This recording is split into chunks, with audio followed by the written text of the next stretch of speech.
कि अचानक से जब आपको फेम मिलने लगा तो उस वक्त कैसी फीलिंग रही? मुझे नेक्स्ट लेवल फीलिंग आ रही थी कि now I am not less than celebrity. मेरी शादी जिस तरीके का पार्टनर मैंने भगवान से मांगा था मुझे वैसा ही मिला। जम्मू वाले मॉम डैड, इन्होंने मुझे ज़िंदगी में जो अचीव करने का वो चांस दिया है, जो मैं करना चाहती थी, वो हर लड़की को नहीं मिलता। जब उनको लोग बोलते हैं कि आप एशले के मम्मा पापा हो, तो वो जो खुशी उनके चेहरे पे होती है वो एक बच्चा ही फील कर सकता है जिसने इतनी हार्डशिप्स देखी। मैंने ठानी हुई थी और आज भी ठानी हुई है कि मुझे करना ही करना है। जो मेरे ड्रीम्स हैं, जो मैंने सोचा हुआ है अपनी लाइफ को लेके, वो मैं अचीव करूँगी। सो अपने आप को प्यार करना मत छोड़। माय हस्बैंड, वो उनको लोग बोलते यही हैं कि एशले के हस्बैंड हैं, तो वो तो डिफरेंट लेवल पे खुश हो जाते हैं। उनके अंदर बिल्कुल ऐसी चीज़ नहीं है कि एज अ वाइफ उनका ज़्यादा फेम नेम है, वो बहुत खुश होते हैं।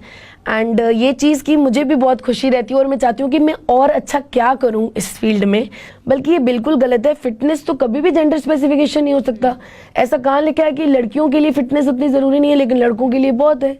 अपने आप को 24 घंटे में से 1 घंटा खुद की खुशी के लिए ज़रूर निकालें, चाहे वो खुशी आपको कुछ भी करके मिलती हो, खाना बना के, मेकअप करके, डांस करके, जिम जाके या गेड़ी मार के। बहुत मजा आया आपकी कहानी सुनकर। और आज के इस प्रोग्राम में जिनसे आपकी मुलाकात करवाने वाली हूँ, उन्हें सोशल मीडिया पर आपने पंजाबी भांगड़ा करते हुए काफी ज्यादा देखा होगा। जी हाँ, मेरे साथ आज बात करने के लिए मौजूद हैं एशले कौर। सबसे पहले तो मैम बहुत स्वागत है आपका। Thank you so much. तो जिस तरह से हमारे इस प्रोग्राम की एक थीम रहती है कि जितनी भी विमेन हैं, जितनी भी लेडीज हैं, उन्हें हम कहीं ना कहीं एम्पावर कर सके इस प्रोग्राम के जरिए, क्योंकि जो भी आपकी लाइफ जर्नी रही है उसके बारे में हम बात करेंगे। तो सबसे पहला सवाल यही रहेगा कि जिस तरह से आपकी एकेडमिक करियर की बात करें तो आप एक गोल्ड मेडलिस्ट रह चुकी हैं, एमकॉम आपने की है, आप हायर स्टडीज के लिए जब गई, लेकिन उसके बाद एकेडमिक्स में इतनी अच्छी होने के बाद किस तरह से आपने सोचा कि डांसिंग या जिम्नास्ट आप करती हैं, इसमें किस तरह से आपका करियर शुरू? 2015 में मैंने अपनी MBA मास्टर्स की थी एंड मैं उस बैच की गोल्ड मेडलिस्ट रही हूँ। और फिर मेरी कैंपस प्लेसमेंट में मैंने जॉब भी की। बट जॉब के साथ साथ मुझे बहुत एक्साइटमेंट रहती थी कि मैं फ़िटनेस को लेके हमेशा से कुछ करना चाहती थी, क्योंकि बचपन से ही मैं एथलीट और बहुत सारी ऐसी चीज़ें करती रही हूँ, को करिकुलर एक्टिविटीज़ जो स्कूल्स में होती हैं। बट फिटनेस में मेरा बहुत ज़्यादा पैशन था। उसको मद्देनज़र रखते हुए मैंने अपनी जॉब के साथ साथ इस लाइन को शुरू किया। लोगों ने बहुत सपोर्ट किया, लोगों को बहुत पसंद आया, क्योंकि मैं फ़िटनेस सेशंस लेती थी जिसमें मुझे भांगड़ा को एसोसिएट करके रखना था और लोगों की बदौलत मुझे बहुत अच्छा रिस्पांस मिला। और तकरीबन 4 साल जॉब के साथ साथ मैंने इसको बेस बनाकर एक मुकाम तक पहुंचाया, जिसकी वजह से आज आप सब लोग मुझे जान रहे हो। और जॉब मैंने बिल्कुल नहीं छोड़ी। जॉब मैंने लास्ट ईयर कोविड के टाइम ज़रूर छोड़ी थी। तब तक I was balancing my both HR की जॉब और साथ में ये मेरी फिटनेस क्लासेस। लेकिन कितना ज़्यादा मुश्किल जो है आपको आई, क्योंकि एक लड़की होने के नाते आपने जब अपनी एकेडमिक्स में इतनी अच्छी होने के बावजूद भी आपने अपना वो करियर जो है कोई और लाइन आपने चूज कर ली। फैमिली की तरफ से किस तरह का सपोर्ट रहा और सोसाइटल प्रेशर किस तरह का रहा? बिल्कुल सही बोला, क्योंकि बहुत सारे लोग मुझे बोलते थे कि तुमने मास्टर्स की है तो MNC में अच्छे लेवल पे काम कर सकती हो। तो मैंने कहा कि वो मेरा एक ड्रीम है जो मेरे फादर ने मेरे लिए देखा कि मेरी बच्ची एजुकेशन में टॉप पे होनी चाहिए। सो मैंने वो काम अपने पापा के लिए किया। बट अपने लिए कुछ करने का मन तभी था कि चलो नाउ मेरे पापा मम्मा के ड्रीम्स पूरे हैं तो अब अपने लिए कुछ ड्रीम देखे थे, तो वो पूरे करने के लिए मैंने फिर उस लाइन को डाइवर्ट किया। सोशल मीडिया पर आपकी वीडियोस काफ़ी ज़्यादा वायरल हो रही हैं। सोशल मीडिया का सफ़र ये कब शुरू हुआ? सोशल मीडिया मेरा 2016 में ही शुरू हो गया था। बट मैं बहुत ज़्यादा पोस्ट वगैरह नहीं करती थी। लोगों का, तब मैं चंडीगढ़ में थी तो मैं काफ़ी जिम्स में चंडीगढ़ में सेशंस रेगुलर ले रही थी, पर मैं पोस्टिंग बहुत कम करती थी। फिर सब लोगों ने मेरी वीडियोस डालनी शुरू की तभी, तो मेरे तक वो पहुंच जाती थी। तो मुझे फिर मेरी फ्रेंड सर्कल में सबने सजेस्ट किया कि why don't you make your own page, कि तुम खुद अपने नाम पर पेज चलाओ क्योंकि लोग चला रहे हैं। तो वहाँ से मैंने अपना एक नॉर्मल इंस्टाग्राम अकाउंट चलाया, पर मुझे नहीं पता था कि वो इतना हाइप अप हो जाएगा। एंड 2018-19 में मेरी बहुत सारी वीडियोस वायरल होनी शुरू हुई एंड देन बहुत सारे लोग आपको फॉलो कर रहे हैं, 5 लाख से भी ज्यादा फॉलोअर्स इस वक्त आपके इंस्टाग्राम अकाउंट पर हैं, और जो आपकी वीडियोस काफी ज्यादा वायरल होती हैं उसमें भी हम देखते हैं कि आपकी वीडियोस में काफी सारे लोग हैं जो आपके साथ भांगड़ा कर रहे हैं। मैम बेसिकली ये सेशंस होते हैं, कुछ हम इवेंट्स कवर करते हैं, कुछ हम जिम्स में जाके लेते हैं। सो मेरा जो इवेंट्स या जो सेशंस हैं वो पर्टिकुलरली दिल्ली में नहीं है, वो हर जगह होते हैं। वो पानीपत भी होते हैं, वो जलंधर भी होते हैं, वो लुधियाना भी होते हैं। सो जो जिम अप्रोच करता है जहाँ पे सबसे ज़्यादा डिमांड होती है कि हमें मैम के सेशंस चाहिए, तो वो जिम मुझे अप्रोच करता है और फिर मैं वहाँ पे सेशंस लेती हूँ और फिर everyone wants to be part of that session। यहाँ से काफी ज्यादा ट्रैवल आपको करना पड़ता है एक लड़की होने के नाते, क्योंकि आप मैरिड भी हैं, और कितनी परेशानी आती है इस चीज में? मुझे हमेशा डर रहता था कि शादी के बाद मैं अपने इस करियर को कैसे परस्यू करूँगी। जो हर लड़की जिस भी पैशन में हो या जिस भी चीज़ को कैरी कर रही है, वो एक उसके माइंड में आता है कि आफ्टर मैरिज क्या, राइट। पर मुझे हमेशा से ऐसा था कि मुझे एक ऐसा पार्टनर चाहिए जो मुझे मेरे इस प्रोफेशन को समझे और मुझे full backup support they. So I am very blessed कि मेरी शादी जिस तरीके का पार्टनर मैंने भगवान से मांगा था मुझे वैसा ही मिला। सो किसी के सपोर्ट की बात करूँ ना करूँ, but I am very blessed कि मेरे हस्बैंड का सपोर्ट मुझमें 200% ज़्यादा है। सो आई एम वेरी ब्लेस्ड कि मुझे ऐसे हस्बैंड मिले हैं। बाकी मेरे जम्मू वाले मॉम डैड, इन्होंने मुझे ज़िंदगी में जो अचीव करने का वो चांस दिया है, जो मैं करना चाहती थी, वो हर लड़की को नहीं मिलता, पर इन्होंने मुझे वो प्लेटफॉर्म दिया कि यू शुड गो अहेड। उन्होंने कभी ध्यान नहीं दिया इस बात पे कि 4 लोग क्या बोलेंगे। जैसे लड़कियों में ये चीज़ हमेशा रहती है कि नहीं 4 लोग क्या बोलेंगे, ये क्या बोलेगा, वो क्या बोलेगा, बट आई थिंक सो मेरे मम्मा पापा ने कभी भी इस बात पे ध्यान नहीं दिया, जिसकी वजह से मैं उनके लिए भी बहुत थैंकफुल हूँ कि उन्होंने मुझे एज अ गर्ल इतना फ्रीडम दिया। नेगेटिव्स एंड पॉजिटिव दोनों सोसाइटी में होते हैं। अगर आप ये काम कर रहे हो तो सोसाइटी बोलेगी क्यों कर रहे हो, लाइक यू अपना जीवन गृहस्थी जीवन निभाओ, जो हमेशा बोला जाता है लड़की को कि नाउ मैरिज के बाद सबसे पहली चीज़ आप देखोगे क्या बोलते हैं, now you have a family, you have to concentrate on that. पर मैंने कभी इस बात को नहीं माना।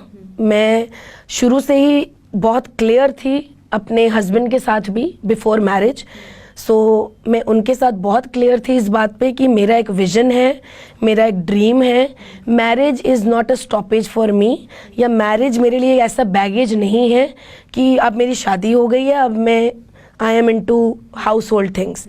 सो ये मेरी कमिटमेंट उनके साथ थी। उन्होंने मुझे बिल्कुल उस पर 100% सपोर्ट किया है। मैम मेरा जो फोटे है जो मैं कराती हूँ दैट इज़ फिटनेस भंगड़ा।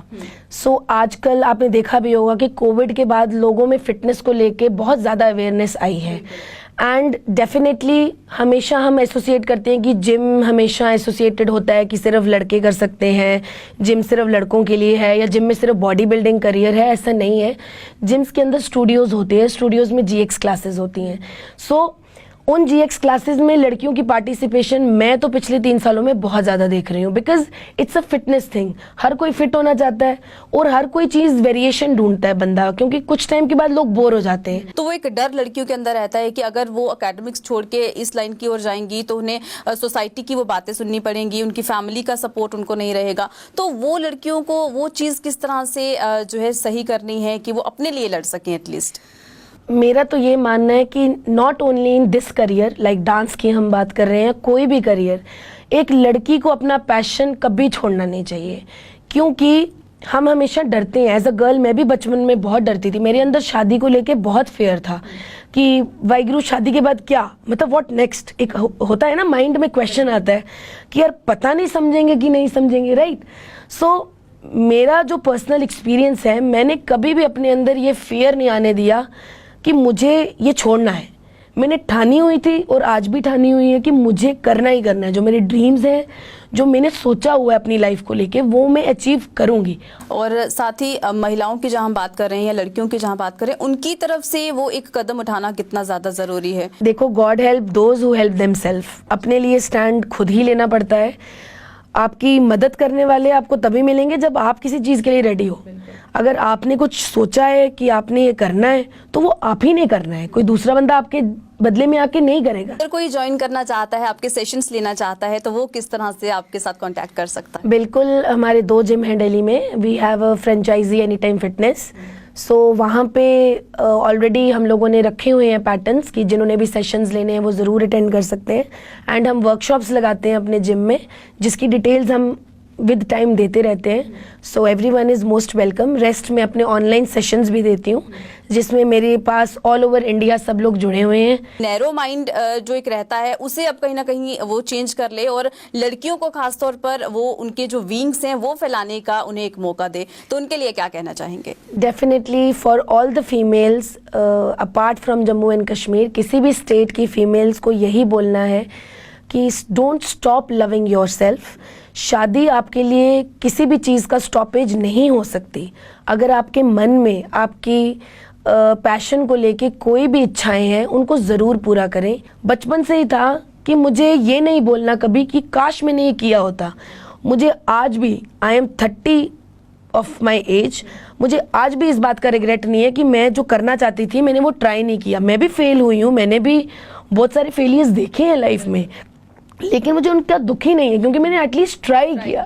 इसलिए ट्राई करना मत छोड़ो, अपने लिए जीना मत छोड़ो और फिटनेस की तरफ ज़रूर ध्यान दें, क्योंकि घर का हिस्सा हैं आप और आपने पूरा घर चलाना है। हम लेडीज़ में सबसे ज़्यादा प्रॉब्लम्स कैल्शियम की देखते हैं क्योंकि वो अपनी हेल्थ का ध्यान नहीं रखते। सो आप लोगों अपने खान पीन का ध्यान रखें, अच्छा खाएं, क्लीन खाएं, ताकि आप अपने बच्चों को भी वैसा गाइड कर पाएंगे। अगर आप खुद पर ही ध्यान नहीं देंगे तो आपकी हेल्थ तो डिटोरेट होगी ही होगी। सो अपने लिए भी ध्यान दो और फैमिली के लिए भी ध्यान दो, बहुत ज़रूरी है। अच्छा खाएं, फिटनेस पे ध्यान दें और खुद पे भी ध्यान दें, बहुत ज़रूरी है। Don't stop loving yourself. मैं फिर बोलूँगी, अपने आप को 24 घंटे में से 1 घंटा खुद की खुशी के लिए ज़रूर निकालें, चाहे वो खुशी आपको कुछ भी करके मिलती हो, खाना बना के, मेकअप करके, डांस करके, जिम जाके या गेड़ी मार के, कुछ भी। चलिए, बहुत शुक्रिया हमसे बात करने के लिए और बहुत मज़ा आया आपकी कहानी सुनकर। तो आज हमने आपकी मुलाकात करवाई है फिटनेस फ्रीक एशले कोर से, जिन्होंने हमें बताया कि किस तरह की उनकी जर्नी रही और महिलाओं के लिए जो एक मैसेज दिया गया है कि आप अपने आप से प्यार ज़रूर करिए और कोशिश करना ज़िंदगी में बहुत ज़्यादा ज़रूरी है अगर आप भी अपने सपनों को साकार करना चाहते हैं। चलिए, अभी के लिए इस खास प्रोग्राम में फ़िलहाल इतना ही, दीजिएगा इजाज़त।